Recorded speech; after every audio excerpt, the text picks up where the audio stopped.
Արնյուզի եթերում երեկոյան լուրերն են Աբրահամ Գասպարյանի հետ։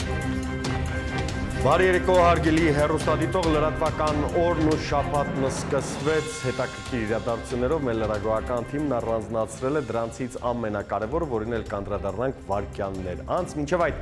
հակիրճ լուրերի ձևաչափով մի քանի տողով ծանոթանանք օրվա հայաստանյան եւ միջազգային լուրերի համառոտ պատկերին։ Նախկին վարչապետ Կարեն Կարապետյանն ազգային ժողովում մասնակցել է ապրիլի պատերազմի հանգամանքները քննող հանձնաժողովի նիստին։ Կառավարության հետ ես շատ հարցերում համակարծիք չեմ։ Ես հարգում եմ եւ գնահատում եմ Ժողովուրդ Քոչարյանի ներդրումը եւ ավանդը Արցախի հանրապետության եւ Հայաստանի Հանրապետության անկախության եւ կառավարության գործընթացում։ Այս process-ը բավականին գրգռված եւ քաղաքականացված է։ Տավուշի մարզում գյուղացիները բողոքի ակցիա են արել եւ փակել ճանապարհը, նրանք պահանջել են հանդիպում Տավուշի մարզպետի հետ։ Արհեստական ջրամբար են կառուցել այստեղ, աղբահավաք, գրունտային եղածների հավաքման համար ավազան են կառուցել։ 3 տարի չի մաքրվում, լցվել է 2 մետրով գետի հատակը բարձրացել է մակարդակը, ջուրը լցվում է մեր սեփական տարածքները։ Մի խումբ մոտոցիկլիստներ մոտոերթ են իրականացրել տղա եղեք կարգախոսով։ Չնայած բազմաթիվ խոստումներին, տրանսպորտային նոր լուծումների, նոր հանգույցների, տրանսպորտային ճանապարհային, մենք տեսնում ենք, որ մինչ օրս միայն վիճակը բարդանում։ Իմ քայլը խմբակցության падգամավոր Սասուն Միքայելյանը Էդմոն Մարուքյանի եղբորը խորհուրդ է տվել ներողություն խնդրել ասված խոսքերի համար, այլապես իրեն լավ բան չի սպասվում։ Ես ինչ համար եմ այս ամբիոնից ասում դա, որտեղ հրապարակային այդ տղեն իմ մոր մասին բանագր է։ Դա լավագույն տարբերակը կլինի ներողություն խնդրել է։ Եթե այդքան տղա է ինքը, մենք երկուսով մանդատները դնում ենք։ Թողեց կուսակցությունները իրանց գործը շարունակեն, շնորհակալություն։ Իմ քայլը խմբակցության ղեկավար Լիլիթ Մակունցն էլ հայտարարել է Սասուն Միքայելյանը, Արտակ Մանուկյանը եւ Վահե Ղալումյանը պատրաստ են վայր դնել մանդատը, պայմանով, որ մանդատը վայր կդնեն նաեւ Էդմոն Մարուքյանը, Հրանտ Այվազյանը եւ Սարգիս Ալեքսանյանը։ Արցախում հրազենային վիրավորումից մահացել է Պաշտպանության բանակի զինծառայող 2001 թվականի ծնված Սասուն Մարգարյանը։ Աշխարհում կորոնավիրուսով վարակվել է 4 միլիոն 181 հազարից ավելի մարդ, մահվան դեպքերը գերազանցել են 283 հազարը, առողջացածները մոտ 1,5 միլիոնն են։ Եվ այսպես վարակման 79-ն ու մահվան 1 նոր դեպք Հայաստանում կորոնավիրուսով վարակվածների ընդհանուր թիվը մեր երկրում 3392 է, մահացածներինը 46, մեկ օրում առողջացել է 1300 ներողություն 34 մարդ, ընդհանուր առողջացածների թիվը 1359 է, փաստացի բուժում է ստանում 1970 մարդ, ընդհանուր առմամբ թեստավորվել է 32561 քաղաքացի։ Արցախում էլ երկարաձգել են արտակարգ դրությունը, այն կտևի եւս 30 օր վաղը երեկոյան 10-ից մինչև հունիսի 11-ի նույն ժամը, ժամը 22-ը ներառյալ ժամկետով։ Հայկական երկրորդ հանրապետությունում վիճակը գնալով լրջանում է 4 թեստավորված քաղաքացու մոտ կորոնավիրուս հայտնաբերվել։ Արցախի տեղեկատվական շտաբից վարակվածների ու բուժվողների մասին վերջին նորությունները կհայտնի Տիգրան Աբրահամյանը։ Այս պահին Արցախում ունենք հաստատված ընդհանուր առմամբ 14 դեպք, որից 8-ը արդեն ապակինվել են եւ դուրս են գրվել բուժհաստատությունից, այսինքն փաստացի այս պահին բուժհաստատությունում գտնվող եւ նոր կորոնավիրուսով հաստատված քաղաքացիների թիվը 6 է, 6-ն էլ նույն շրջանից են, մի քանի գյուղերից, Շահումյանի շրջանի, եւ այս պահին այդ գյուղերում տեղաշարժերը սահմանափակված են։ Ծայրահեղ կամ ծանր վիճակում գտնվող հիվանդներ չունենք։ Եվ այսպես 79 կողմ ձայնով խորհրդարանի Իմ քայլը խմբակցությունն ու մեկ անկախ падգամավոր այսօր վավերացրին վերջին օրերին հասարակական մեծ հնչողություն ունեցած կոնվենցիան։ Այն կոչվում է սեռական շահագործումից և սեռական բնույթի բռնություններից երեխաների պաշտպանության մասին Եվրախորհրդի կոնվենցիա կամ Լանզարոտի կոնվենցիա։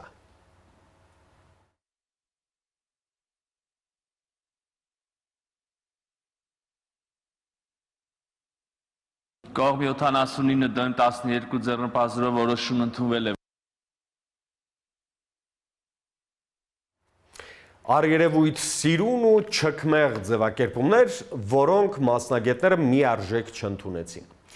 Այնտեղ խոսվում է երեխայի իրավունքների մասին, սակայն պարունակում է ռիսկեր, որոնք լուրջ ուսումնասիրման կարիք ունեն։ Խոսքը հիմնականում վերաբերում է տարատեսակ մեկնաբանությունների տեղիք տվող եզրույթների և հասկացությունների, ինչպիսիք են սեռական կողմնորոշումը կամ սեռական բռնության մասին դպրոցական զրույցներն ու դասերը։ Ընդդիմացողները համարում են, որ այս կոնվենցիայի ջատագովները ամեն ինչով պատրաստ են, ունեն ծրագրեր, դասագրքեր, գրանտային խողովակներով փողը հոսում է։ Սպասում էին այս օրենքի վավերացմանը, որպեսզի մտնեն դպրոցական համակարգ և լեգիտիմացնեն իրենց ծրագրերը, բայց չեն հասկանում, որ այս ամենը հեռու է մեր արժեքային համակարգից։ Իսկ ինչ է արժեքը, որի մասին անընդհատ խոսում ենք, հաճախ կուրծք ծեծում, կենացներ ասում։ Արժեքը հույզ է, զոհաբերություն, որը գնել հնարավոր չէ։ Այն պետք է ապրել, անցկացնել մեր միջով, վերարտադրել, գիտակցել ու ժառանգել։ Պատկերացրեք, մեզ ամեն ինչ տրվի հենց այնպես։ Իմաստ կունենա։ Եթե երեխան ստանա այն ամենն, ինչ ուզում է պատանեկության տարիներին, չհանդիպի ծնողի ոչին, երիտասարդ տարիքում արդեն ոչ մի հետաքրքրություն չի ունենա կյանքում։ Եթե մեզ որևէ բան տրվում է հեշտ, առանց կորուստների, առանց դժվարությունը հաղթահարելու տեխնիկայի, արժեքներ չենք կարող ձևավորել։ Իսկ մարդու վրա ազդում են ոչ միայն անհատական փորձի շնորհիվ կուտակված, այլ նաև հանրային արժեքները։ Եթե ապրում ենք նույն տարածքում, ուրեմն հավաքական արժեքներն ազդում են բոլորիս վրա։ Այդ հավաքական նորմերը որքան համամարտկային են, նույնքան էթնիկական։ Եթե այդ նորմերը չլինեն, մեր համակեցությունը կդառնա անհնար։ Ստացվում է համընդհանուր լավի կամ շահի համար պետք է հրաժարվել նեղ անհատական շահից։ Ցանկացած զարգացած մշակույթ բաղկացած է էթիկական նորմերից։ Եթե հասարակությունը չի դիմադրում, չի պայքարում այդ հավաքական նորմերի պահպանման համար, ունենում է ճգնաժամ։ Առաջանում են արժեհամակարգային խնդիրներ, հետևաբար բարոյականության անկում։ Ծնողից հետո երեխայի համար բարոյականությունը պահողի առաջին տիպարը ուսուցիչն է։ Ուսուցչին պետությունը պետք է պահի աչքի լույսի պես։ Հենց նա է բարոյական նկարագիր ունեցող հասարակության գլխավոր ճարտարապետը։ Ուսուցչին պետք է վարձատրել ըստ արժանվույն։ Ողորմելի աշխատավարձով նրան ոչ թե կզրկենք հավելյալ հացից, այլ կնվաստացնենք։ Նվաստացած ուսուցիչը որքան էլ լինի բարձր արժեքների կրող, չի կարողանա լիարժեք դրսևորվել, դիմադրել գայթակղությանը։ Իսկ ամենամեծ գայթակղությունը առաջին հայացքից անվտանգ թվացող տարատեսակ ազատություններն են, որոնք լարած ռումբ են բոլորի համար։ Երեխա ունեցող բոլոր ծնողները միայն պահանջում են ուսուցչից։ Դա գիտենք, մեր առօրյայում էլ է հանդիպում։ Իսկ որևէ բան տալիս են արժեքային իմաստով։ Մի պահ ինքներս մեզ նայենք, քանի անգամ ենք բարոյապես նեցուկ կանգնել մեր ուսուցիչներին։ Քանի անգամ չենք տրորել նրանց արժանապատվությունը մեր անտարբերությամբ։ Քանի անգամ ենք մեզ պես մտածող ու նույն արժեքները կրողներին սոցցանցերում պահել ֆեյքային գրողներից ու արձակումներից։ Բացառությունների մասին չեմ խոսում, քավլիցի։ Ուսուցչին արժանապատիվ վարձատրելու հարցը քաղաքացին պիտի պահանջի պետությունից, իր ընտրած իշխանությունից, որն այս օրերին այս ու նման կարևորագույն խնդիրները թողած լծվեց մի կոնվենցիա վավերացնելու, որի հետևանքները շատ ծանր են լինելու մեր սերունդների համար։ Այդ կոնվենցիան ստորագրել է նախորդ իշխանությունը։ ՀՀԿ-ն իրեն հորջորջում էր պահպանողական, նժդեհական մեկնաբանություններն ավելորդեն։ Եվ հետաքրքիր է, ուր են հանրապետականների գաղափարախոսները, որոնք 2 տասնամյակից ավելի ցեղակրոնության, տարունականության, նժդեհականության մասին հարյուրավոր գրքեր ու հոդվածներ էին հրապարակում։ Ուր են ազգային արժեքների մասին կուրծք ծեծողները։ Երեխաների մոտ այլասերուն քարոզող բազմաթիվ բուկլետներ ու գրքույկներ, որոնց այսօրվա իշխանությունը լոյալ է վերաբերվում, հենց նախորդ իշխանության թողտվությամբ են հրատարակվել կամ էլ լուր համաձայնությամբ։ Խնդիրն այստեղ նախկին ներկա իշխանություններ տափակ ու անպտուղ դիսկուրսը ակտիվացնելը չէ, այլ այն, որ բոլորիս աչքի առաջ տեղի է ունենում խաբկանք, մեծ խաբկանք։ Ազատության ու ժողովրդավարության անվան տակ արժեքների սպանություն։ Հայաստանի բնակիչը այո, պիտի լինի 21-րդ դարի քաղաքացի եւ ոչ 18-րդ դարի պարտիզան, բայց այդ քաղաքացին Հայաստանի քաղաքացին է, ոչ թե մեզ համար խորտ արժեքներ ունեցող աշխարհի։ Հասարակություններն ազատ են որոշելու իրենց համակեցության արժեքներն ու կանոնները։ Մենք նույնպես։ Չեմ կարծում, որ մեր հասարակության գերակշիռ մասի համար ընդունելի կլինի, երբ 6-7 տարեկան երեխա մոտենա ծնողին ու դիցուկ զրույց բացի սեռական ոտնձգության կամ իրավունքների մասին։ Այդ խնդրին լուծում անկասկած պիտի տրվի, սակայն ոչ այս ձևով, այս արագությամբ։ Նման ոգևորությունը կասկածներ է հարուցում։ Մեր կրթության եւ մշակույթի պատասխանատուները, ազգագրագետները, հոգեբաններն ու բժիշկները այս հարցը մի քանի տարի լրջորեն պետք է ուսումնասիրեն։ Մեթոդական ձեռնարկները պետք է լինեն գրեթե անթերի, ուսուցիչները ամենաբարձր որակավորումն ունեցող, պատրաստված լինեն, հասարակությանն էլ կամաց կաթիլ պատրաստեն նման բանի։ Սկսեն ծնողին սովորեցնել, թեմա բացելու տեխնիկան եւ միայն դրանից հետո երեխային հրամցնել նման բարդ ու խճճված թեման։ Այս խմորը կարծես շատ ջուր է քաշելու։ Աննա Սարգսյան, խնդրահարույց կոնվենցիայի մութ ծալքերը։ Պաշտպանել թե այլասերել երեխային, այն էլ օրենքով։ Իշխանության падգամավորները վավերացրին Լանզարոտի խնդրահարույց կոնվենցիան, որն իբր երեխաներին պաշտպանում է սեռական շահագործումից ու բռնությունից։ Եվ առաջին հնչած մտահոգություն է։ Մանկապղտության դեմ պայքարի հովանու ներքո ոմանք փորձում են տարածել սեռական այլասերությունը։ Կան դրույթներ, որոնք կասկածի տակ են դնում երեխաների նորմալ բարոյական դաստիարակության շահերը։ Ինչ է նշանակում մանկապարտեզը նոր հավաքած երեխայի նկարներ ցույց տալ, ասենք որ քո մարմինը ազերմխել է, երբ այդ երեխեն կասկածել կամ նրա հասարակության մակարդակը երբ է հասել նրան, որ ինքի մարմինը համարի վերմխելի, որ մենք էլ նրան դասավորենք, ասենք անվերմխելի է։ Կոնվենցիայի երկրորդ հոդվածում հեղինակները փորձում են ցույց տալ, թե իբր կան նաև սեռական այլ կողմնորոշում ունեցող երեխաներ։ Երեխան չունի սեռական կողմնորոշում, իսկ եթե դպրոցներում դասավանդվի, որ գոյություն ունի սեռական կողմնորոշման 3 ձև, եւ երեխան այդ տարիքում, որը որ չունի վերլուծելու ունակություն, եթե պահին ասում ես, որ եթե դու խաղացիր քո ընկերոջ հետ, դա նշանակում է, որ դու վինասեռական ես, ինքը կարող է այդտեղ ֆիքսել այդ պահի այդ ազդեցության վրա, եւ հետո շատ դժվար լինի իրան դուրս բերել դրանից։ Մասնակետը փաստարկում է երեխայի հետ հնարավոր է քարոզչական աշխատանք տանել, այլ կերպ ասած ուղեղը լվանալ։ Երեխայի այլասեռումը հենց այստեղից է սկսվում։ Կարելի է այդ մասին խոսալ այն տարիքում, երբ որ դեռ ձևավորված չի։ Սեռականությունը կրծի ազդեցությամբ կարող ձևավորել այն ինչ որ դու ուզում ես։ Երբ որ մտնում ես իրան սեքսից խոսում ես, դա արդեն շահագործում է։ Որտեղ իրան տրավմա է ստացվում, երբ որ ինքը երեխան մանկական աշխարհում է 6 տարեկան, 7 տարեկան, 8 տարեկան, ինքը դեռային անգիտության մեջ է։ Երեխաները գլխատում է, գլուխ տեսնում է իրան։ Հոդված 6-րդ. Երեխաները պետք է ստանան համապատասխան սեռական դաստիարակություն։ Ըստ կոնվենցիայի, եթե կա սեռական կողմնորոշում, ապա սեռական դաստիարակությունն էլ պիտի ներառի նաև տեղեկություն միասեռականության ու գենդերային ինքնությունը ընտրելու իրավունքի մասին։ Արդեն մենք ականատես ենք եղել, որ տևական ժամանակ տարբեր այսպես կոչված ՀԿ-ներ փորձում են ներխուժել նախակրթական հիմնարկներ, դպրոցներ եւ այսպես կոչված տարատեսակ սեռական դաստիարակության ճակերտներում գործողություններ անեն, դասընթացներ անեն, ցավոք ծանոթացել են որոշակի իրենց գրքերի հետ։ Յուրաքանչյուր օրենք կամ կոնվենցիա, որը ընդունվում է Հայաստանում, նա պետք է անպայման հաշվի առնի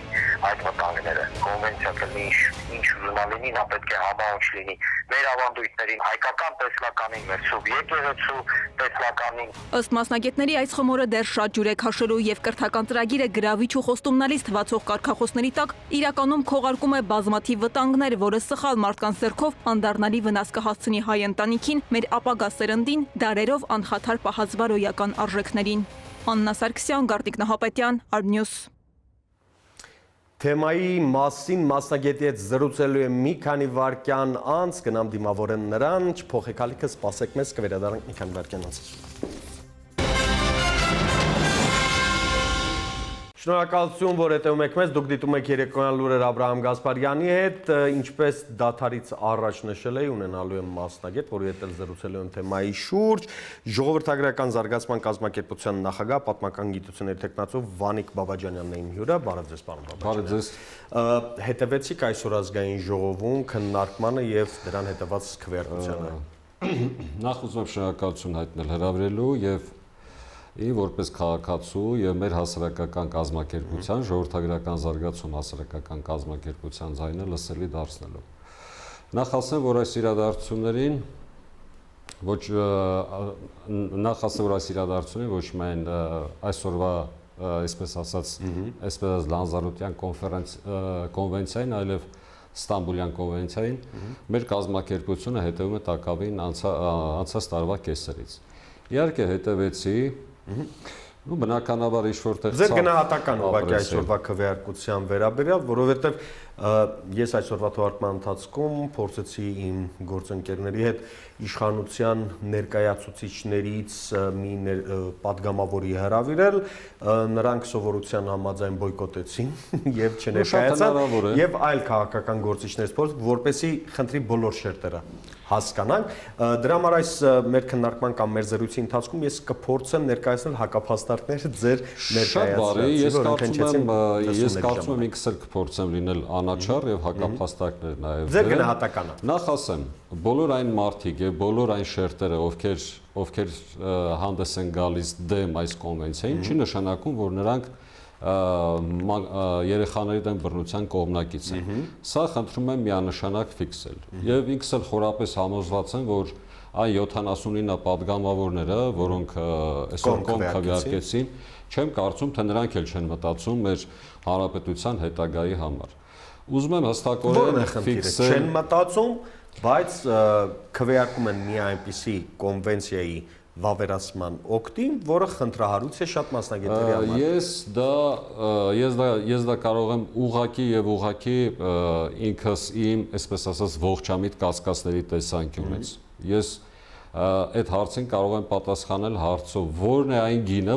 որը մեր հանրապետությունը պետք է վճարի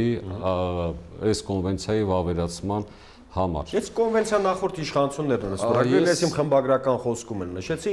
ազգային արժեքների համար կուրծ գծեցողներ, որոնք տարիներ շարունակ եղել են իշխանությունում Հայաստանում, հիմա լուռ են, որևէ թերթում որևէ լուրջ խմբագրական մենք չենք հանդիպում,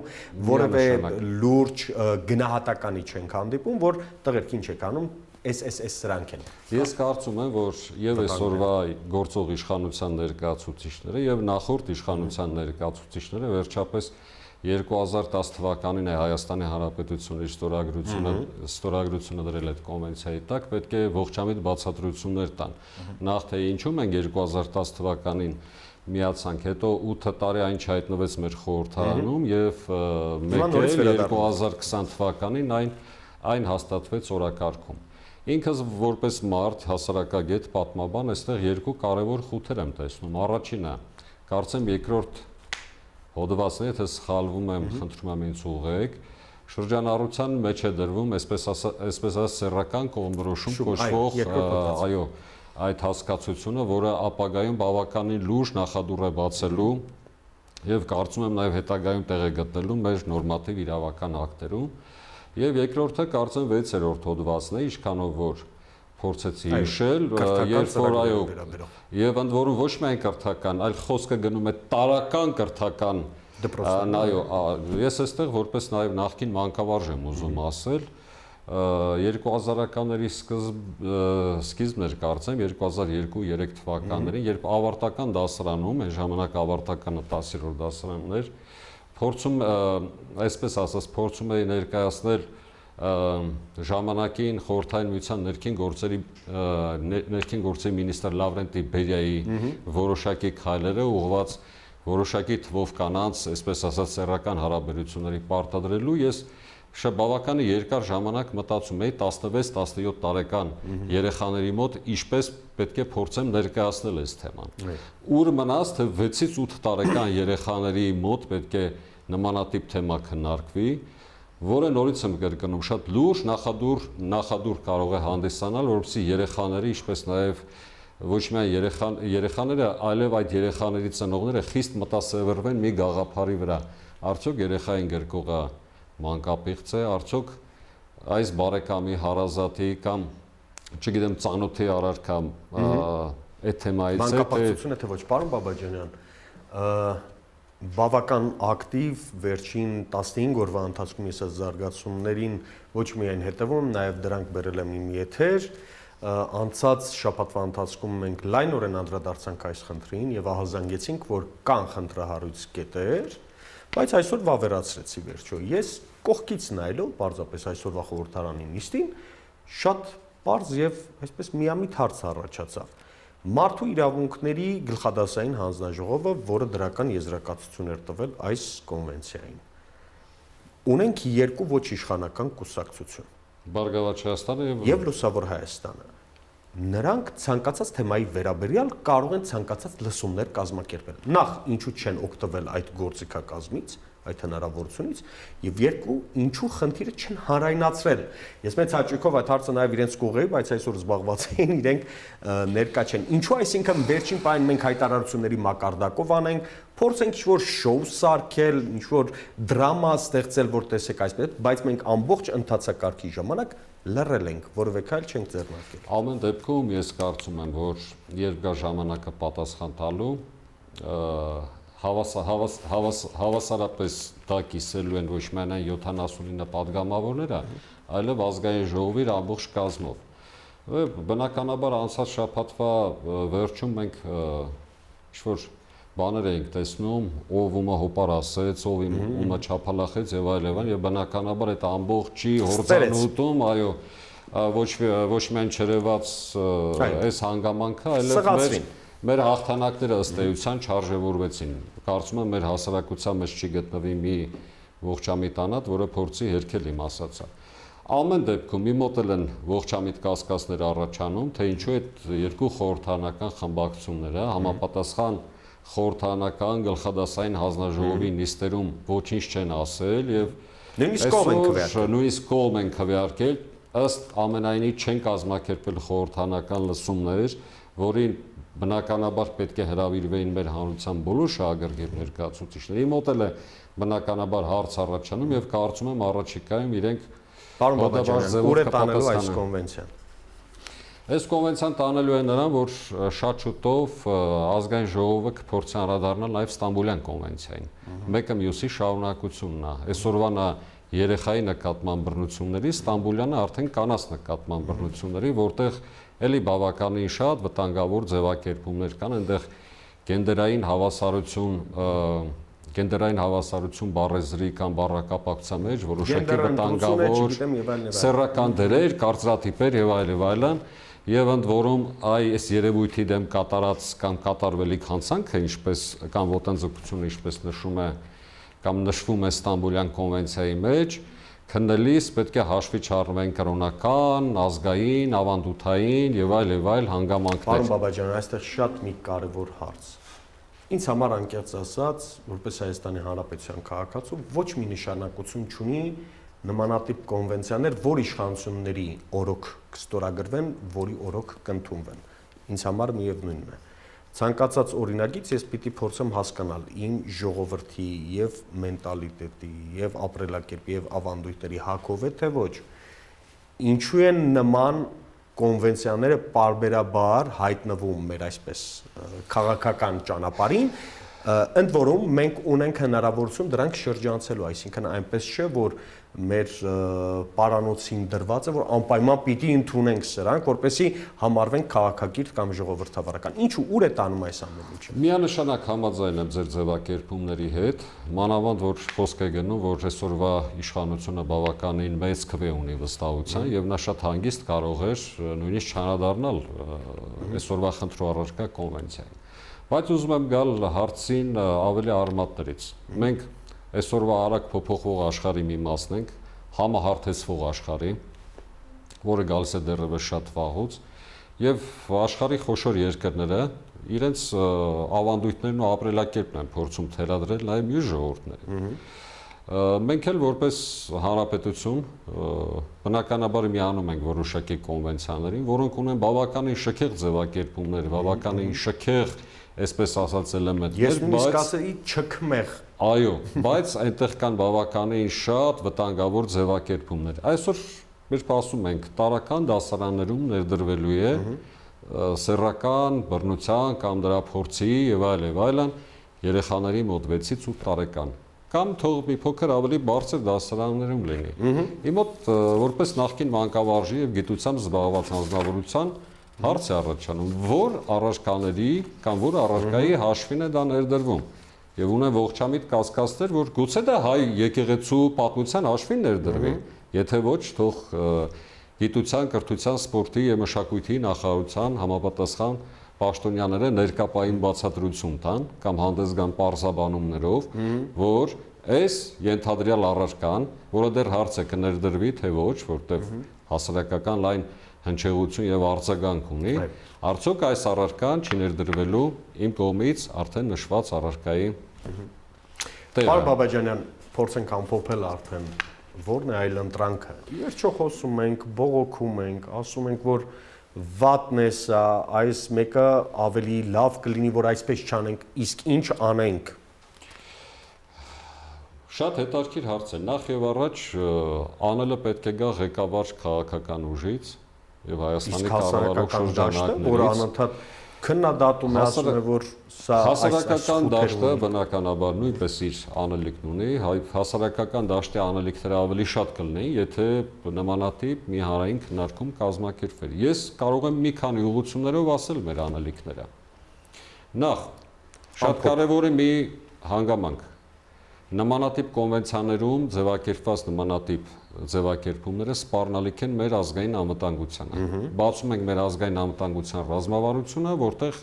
սևով սպիտակի վրա գրված է, թե որոնք են սպառնալիքները հասարակության, մարդու, քաղաքացու, հոգևոր եւ նյութական կյանքի դեմ ուղղված ոտնձգությունները։ Կարծում եմ, որ սա ոտնձգության մի տարատեսակ է։ Երկրորդ, մենք որպես հանրապետություն դեռևս 2009 թվականին ունենք հաստատած ժողովրդագրական քաղաքականության ռազմավարություն եւ դրա իրականացումն ապահովող միջոցառումների ցանկ,